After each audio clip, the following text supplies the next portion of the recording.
Hi, I'm Deb McBride, and I'm an astrologer in New York City. And today is September 1st, 2016. Can't believe it's September. And I'm going to talk to you a little bit about the eclipse that we're having today. I spoke to you 2 weeks ago about an eclipse we're having, and that was a lunar eclipse. This is a solar eclipse. This means that the sun and the moon are together in the same place in the sign of Virgo. They are definitely in a very powerful place right now, because not only is it this lunar eclipse, but the eclipse is close to the node. And the nodes of fate, or the nodes of destiny, are where the eclipses happen. That's when the sun and the moon get close to those nodes that we have eclipses. But since they are very, very particularly close this time, it means that we are having a very powerful eclipse, because everything gets highlighted. Eclipses come in pairs, sometimes threes. This one is a three timer. This is the second eclipse. We have another one in 2 weeks. We had one 2 weeks ago. And this is really powerful, because this eclipse is not just the sun and the moon in Virgo, but it triggers the Tsquare we've been having all year, which is in the mutable signs, which is Virgo, Gemini, not Capricorn, Virgo, Gemini, Sagittarius, and Pisces. And they are changeable, malleable signs. So they indicate times when we're restless and we want change in our life.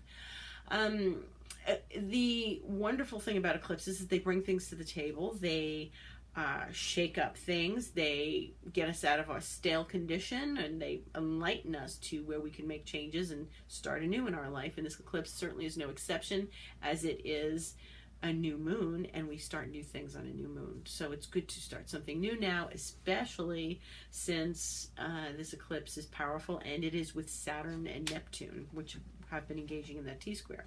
That's the wonderful thing about eclipses. The difficult thing about eclipses is they shake things up and they make things turn new. and we are not always in the mood for that. And we're not always in the mood for an emotional shakeup, which eclipses usually bring. Now, the good news is that if you've been paying attention to your life, you already know what this shakeup is and what it's going to be about and how this works and what decisions you have to make. And this is powerful because we are working with new energy. We're working with practical energy because it's Virgo. It is ruled by Mercury, which is retrograde right now. So it's a little bit complicated, because Mercury retrograde is ruling the heavens at the moment because of the sun and the moon in Virgo. And so decisions are not quite so clear cut, and they're not so obvious. Like, it should be something that you go, okay, we're starting anew, we're going to do this, it's going to be great. But there's hesitation because Mercury is retrograde, and it rules the eclipse because it's ruling Virgo. And that is one of the communication planet, is one of the communication things when we are trying to communicate with ourselves or others right now.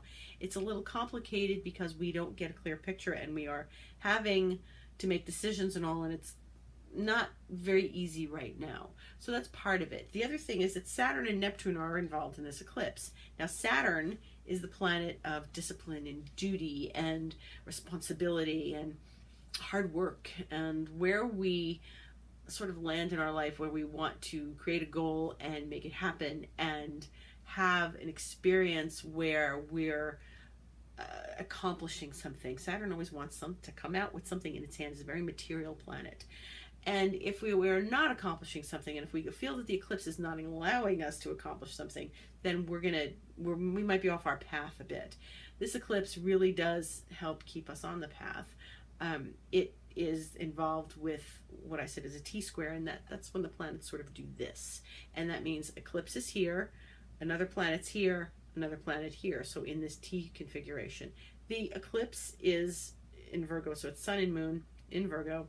And then Mercury is also in Virgo, but not close. And then over here, opposite the eclipse, is Neptune, and here is Saturn. So there's Saturn in Sagittarius, where it's been since about a year ago, a little less than a year ago. And then over here is Neptune, which has been in Pisces for the last 4 years or so. Now, they are very close in aspect. This isn't just sort of some wide orb, as we say in astrology. They are close to one another, and this is a very tight aspect. Neptune and Saturn could not be more different. Again, Saturn is responsibility and duty and, hard work. Neptune wants to roll over and go back to sleep, or dream, or fantasize, and think about what could potentially happen. Wouldn't it be cool if we could do this? Well, you can do this.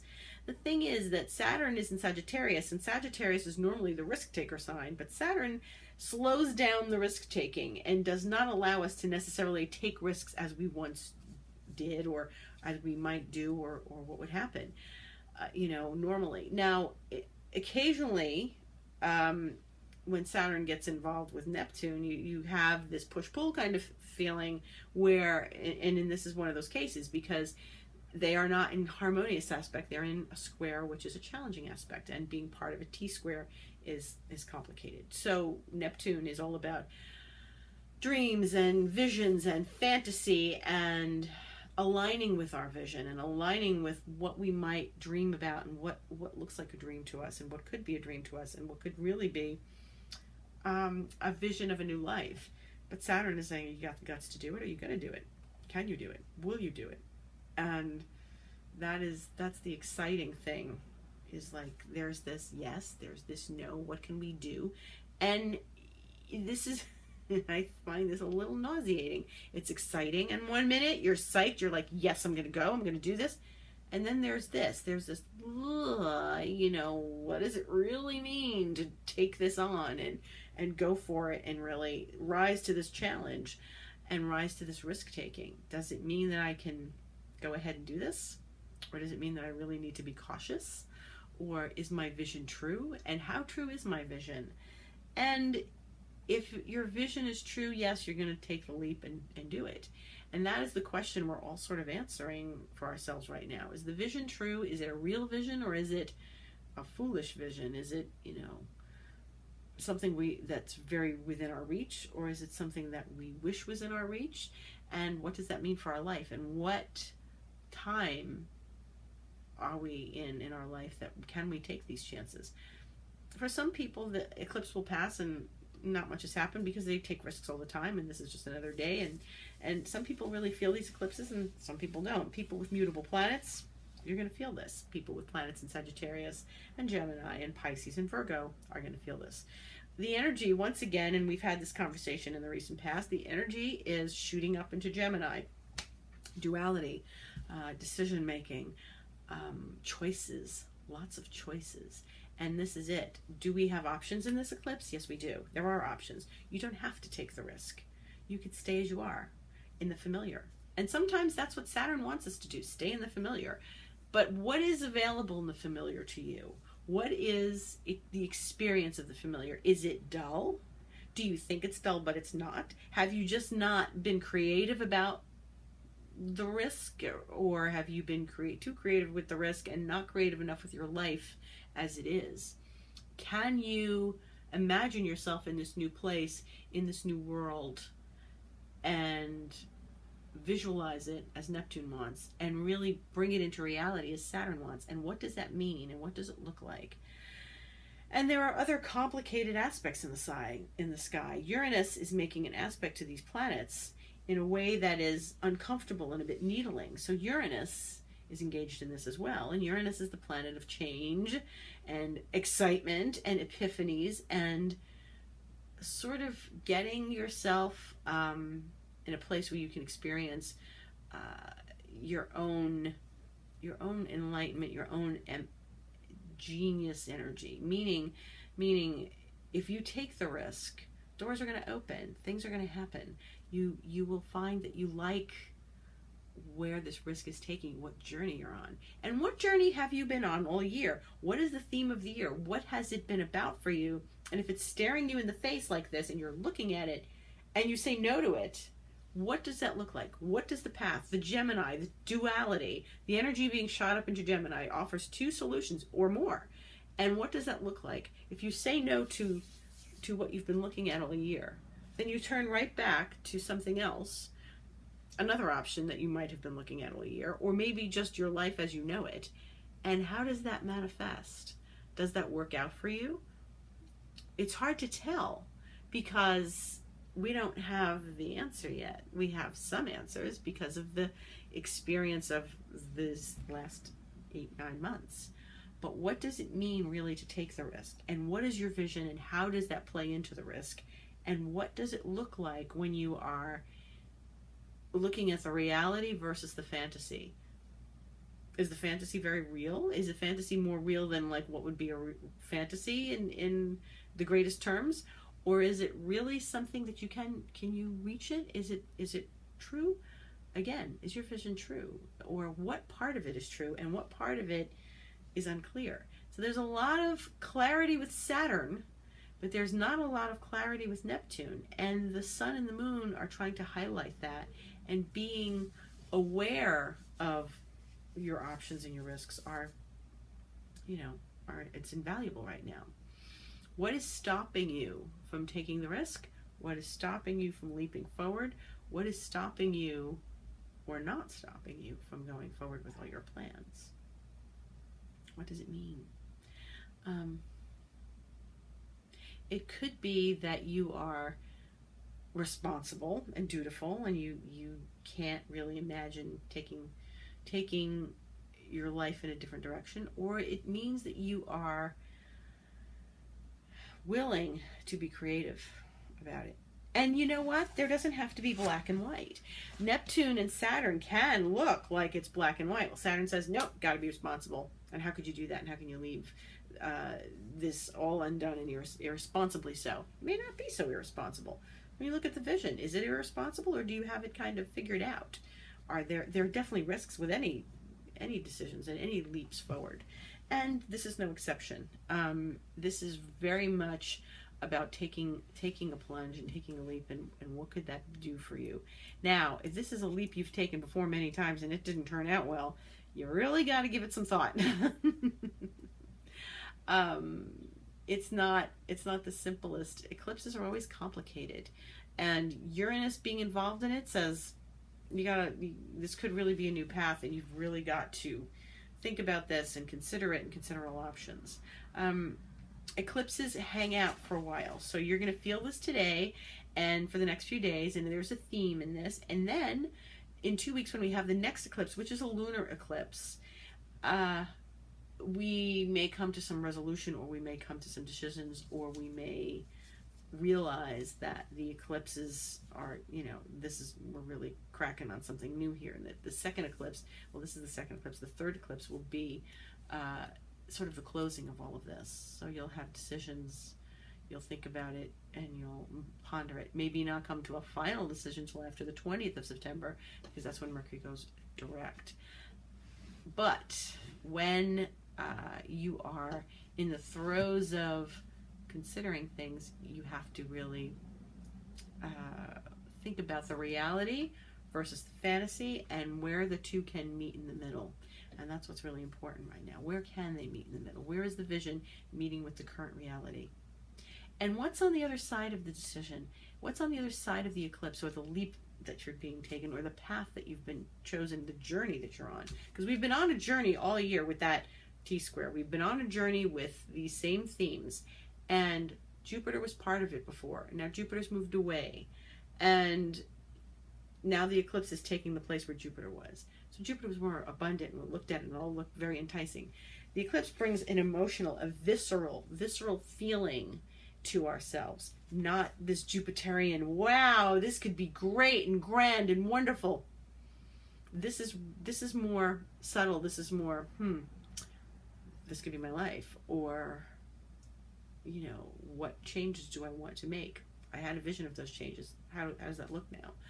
So it's very thoughtful, because Virgo is a thoughtful sign, is a little analytical. Don't overanalyze it. Again, Virgo's analytical, could be hyper analytical. And then there's the Gemini factor, which is,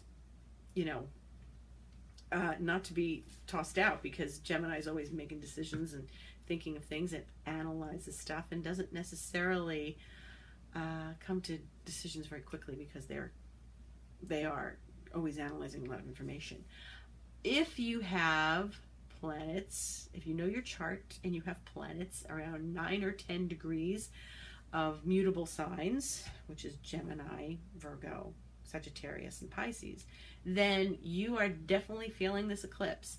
This is, and I've said this in my last Periscope, when you are dealing with people who were born in the 1960s, around 1963, 64, 65, they have planets of Uranus and Pluto. They have them around these early degrees of Virgo. And sometimes they have Saturn also in early degrees of Pisces, and they are dealing with this. This is complicated for them because it is a life change. It is a big change because the eclipse lands on the Uranus-Pluto conjunction from the 1960s. So if you're a 1960s kid, that is what you have to look at. You have to look forward to big changes and what this could potentially mean for you. And this is a turning point, and this is about opening to path, really. The second eclipse is with Chiron, which is the wounded healer, which we'll talk about again. I talked about him last time, about being in a cave. And that's the next eclipse on the 16th. It's going to involve Chiron. So that's a whole other experience. And that really touches the people who are born in the later part of the 60s, 67, 68, 69, because it hits their Uranus-Pluto, because it's later in Virgo. So they're going to get a whiff of that. It's not a simple time. You are going to feel like some moments you are happy and okay with all of this, and then you're not. And so it's sort of a weaving in and out, the way any sort of good aspect of transformation would happen. This is about transformation. It is about transforming your life. Don't expect to wake up tomorrow morning with like an answer. You might have one, you might not. My advice during this time is to do a ritual.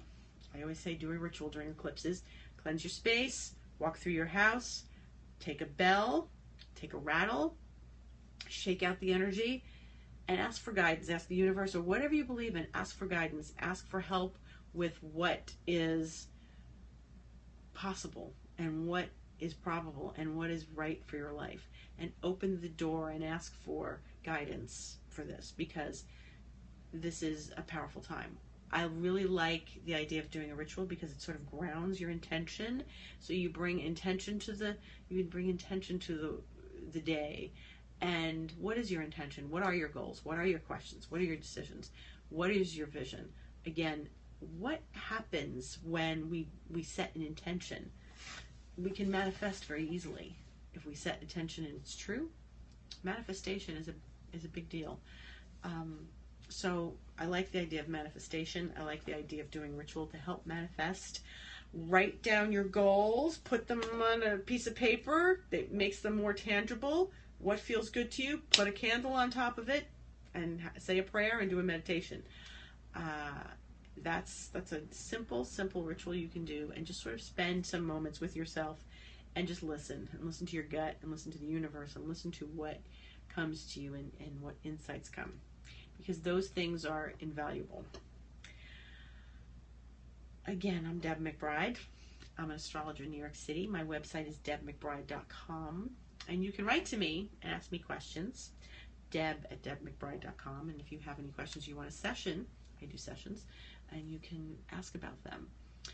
I wish everyone a very happy eclipse and a joyous Mercury retrograde. And try not to sign any contracts right now, because things that happen during eclipses often, if you weren't starting them before, if you were starting it before, that's a different matter. But if you were in an eclipse and you're starting something new, it's a little rough of a time to be starting something new. So I would kind of hang in there and wait until around the 20th of September to do really new things. But if something's been, like I said, we've been working on something all year, and if this is part of what you've been working on all year, then by all means continue the work you're doing. Good luck to everyone, and I'll speak to you soon.